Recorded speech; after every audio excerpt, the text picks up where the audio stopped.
Assalamualaikum warahmatullahi wabarakatuh. Waalaikumsalam warahmatullahi wabarakatuh, Mas Fajar, Mas Taufik. Ya, terima kasih Pak diberi kesempatan untuk bersilaturahmi kembali, menggali makna hidup.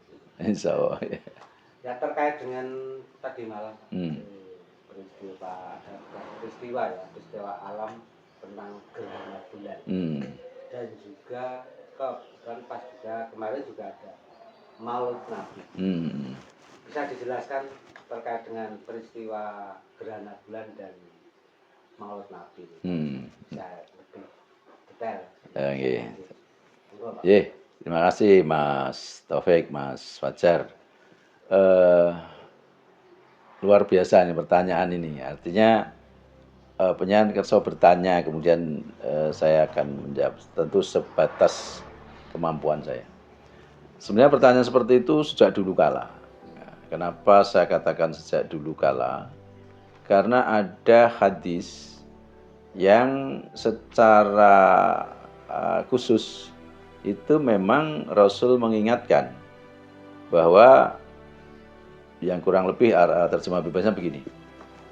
Gerhana bulan atau gerhana matahari itu adalah peristiwa alam biasa yang menjadi bagian dari tanda-tanda kekuasaan Allah. Tidak ada hubungannya dengan kematian dan kelahiran seseorang. Maka Rasul tuntunkan supaya menjalankan sholat gerhana. Kalau gerhana matahari sholat khusyuk, kalau gerhana bulan sholat khusyuk. Sebagai bentuk rasa syukur kita, karena memang ada kebesaran Allah yang diperlihatkan pada kita. Jadi sekali lagi sama sekali tidak ada kaitannya gerhana bulan dengan kelahiran Nabi Muhammad SAW maupun dengan yang lain atau dengan kematian seseorang, tidak ada. Nah, lebih jelas lagi nanti di surah Fusilat insya Allah. Dalam Al-Quran surah Fusilat ayat 37 insya Allah. Nanti kalau saya salah bisa dikoreksi. Itu Allah juga memberikan pengertian bahwa matahari dan rembulan itu adalah bagian dari tanda kekuasaan Allah, ciptaan Allah yang menjadi penanda kekuasaan. Menjadi pergantian siang dan malam. Dan kemudian kita ini diperintahkan jangan kau menyembah rembulan atau matahari, tapi hendaklah menyembah yang menciptakannya, Allah Subhanahu wa taala. Nah, maka kemudian dari Rasulullah dituntunkan ketika terjadi gerhana rembulan maupun gerhana matahari ya dengan melakukan sholat gerhana. Jadi tidak ada, sekali lagi tidak ada hubungannya dengan kelahiran maupun kematian seseorang. Bisa dijelaskan Pak tentang peristiwa gerhana bulan? Gerhana itu sebenarnya apa sih Pak? Itu sendiri ya.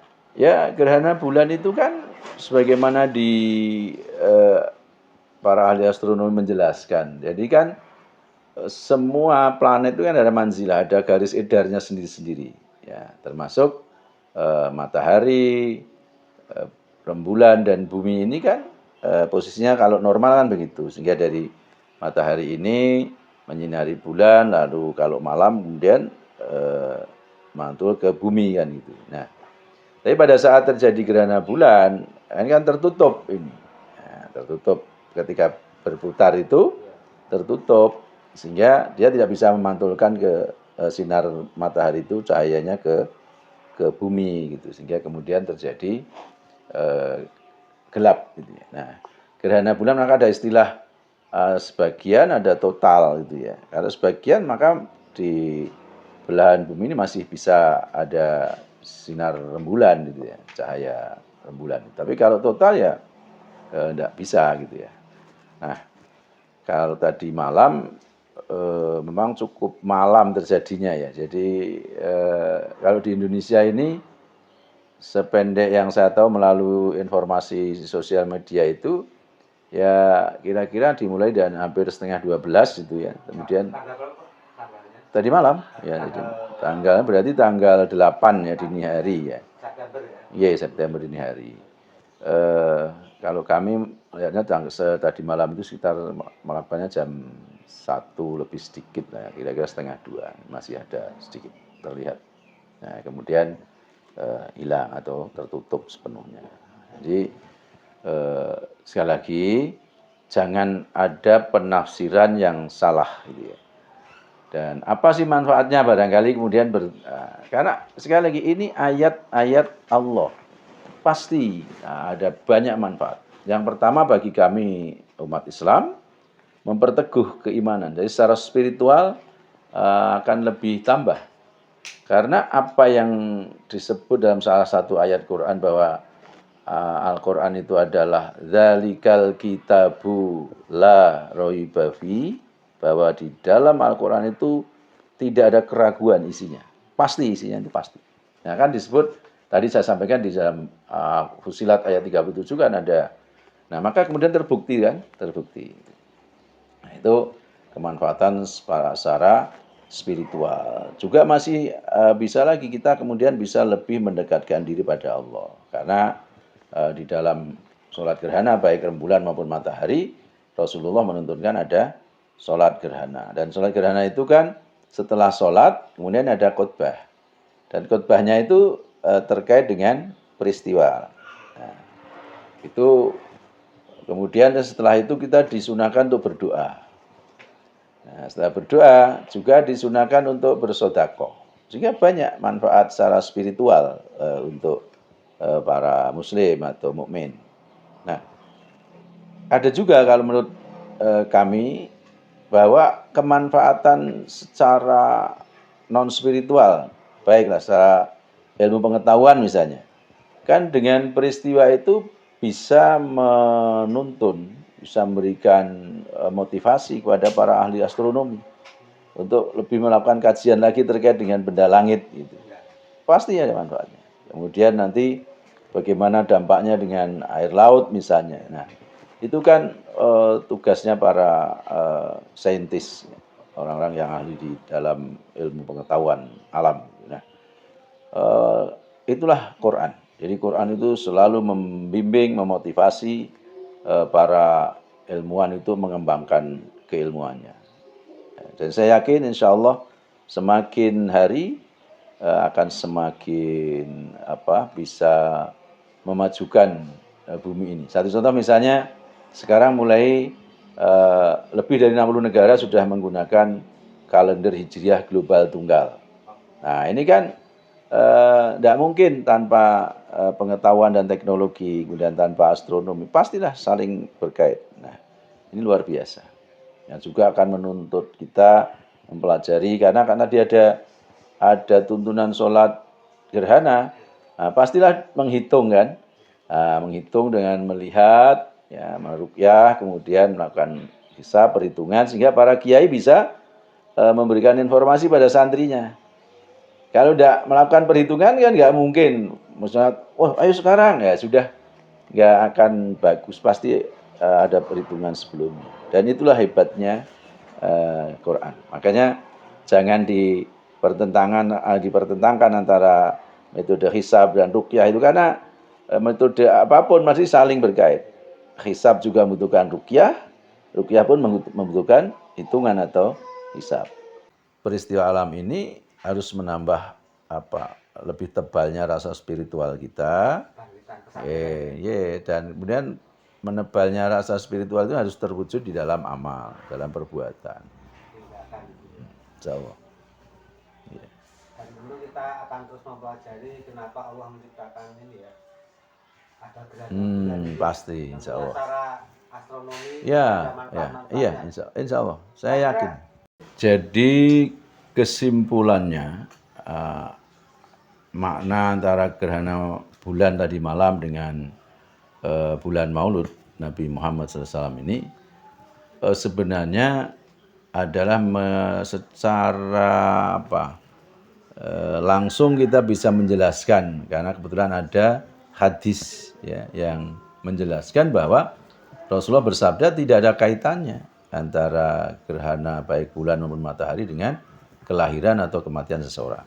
Nah, ini kalau pas ada pengajian Maulid Nabi, ya kita sampaikan itu ya. Jadi jangan ada anggapan loh, wah ini bulan Maulud kemudian terjadi gerhana bulan. Tidak ada kaitannya. Itu pas gitu kan, mau disampaikan itu pas ada. Lalu yang kedua, kelahiran Rasulullah Muhammad SAW itu memang secara langsung tidak Allah perintahkan untuk diperingati. Demikian juga Rasulullah juga tidak menuntunkan untuk memperingati. Nah, tetapi beberapa ulama menganggap masih boleh selama tidak melanggar syariat. Nah, salah satu contoh melanggar syariat itu misalnya ini bulan Maulud, ini harus mengadakan peringatan Maulud Nabi. Kalau tidak mengadakan dosa. Nah, ini kan berarti sudah syariat ini karena sudah bicara kalau tidak melaksanakan kok dosa itu ya.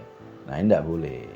Nah, kemudian yang kedua, saya berharap dengan peringatan Maulud Nabi Muhammad SAW kita itu bukan sekedar mengaguminya saja, tapi hendaknya para ulama ini menuntun betapa perjalanan panjang hamba Allah bernama Muhammad bin Abdullah itu kemudian menjadi pemimpin terbesar dunia ini. Ya. Satu misalnya terlahir sebagai yatim. 6 tahun jadi yatim piatu. Lalu 2 tahun derek eyang, kemudian eyang situ, kemudian derek pamannya.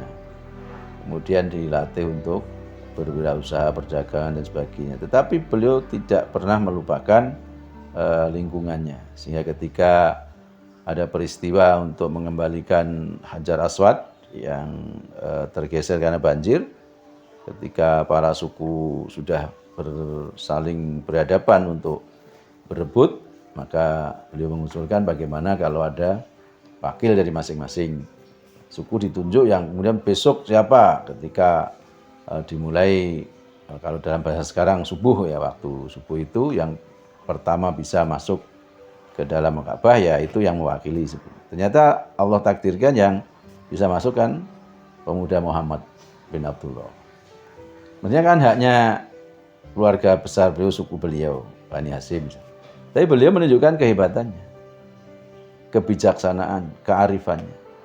Agar tidak terjadi merasa tersingkirkan di satu pihak dan beliau yang menjadi yang top, maka beliau dengan prerogatifnya karena paling pertama bisa masuk, minta kepada masing-masing suku untuk mewakilkan, kemudian diangkat bersama.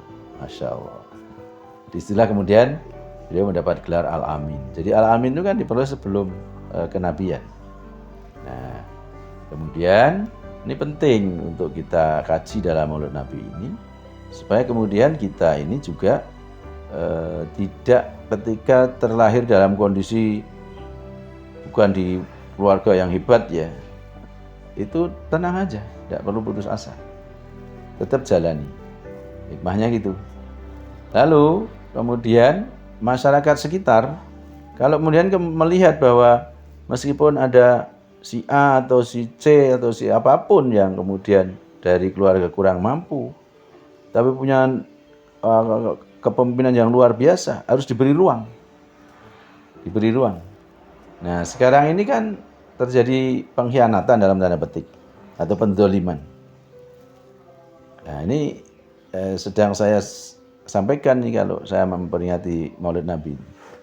Ya, karena kemudian pemimpin sekarang ini dibatasi seakan-akan hanya yang punya uang saja yang bisa. Apa akibatnya? Nah, malam Sabtu Kelabu kemarin jangan sampai menjadi lepas dari kita. Harus menjadi catatan kita. Itu karena penzoliman. Kenapa kemudian harus berbiaya yang luar biasa besar? Ya akhirnya kan yang calon pemimpin yang oleh Allah dititipkan di keluarga kurang mampu ini padahal punya kemampuan yang hebat, nggak bisa no.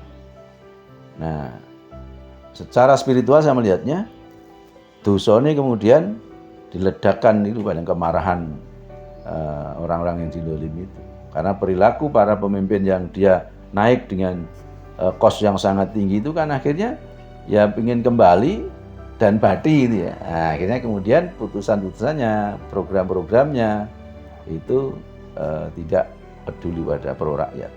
Sudah, karena itu menzolimi. Kalau ingin Indonesia ini menjadi Indonesia emas, kembalilah kepada kerangka keimanan dan ketakwaan. Yakin saya.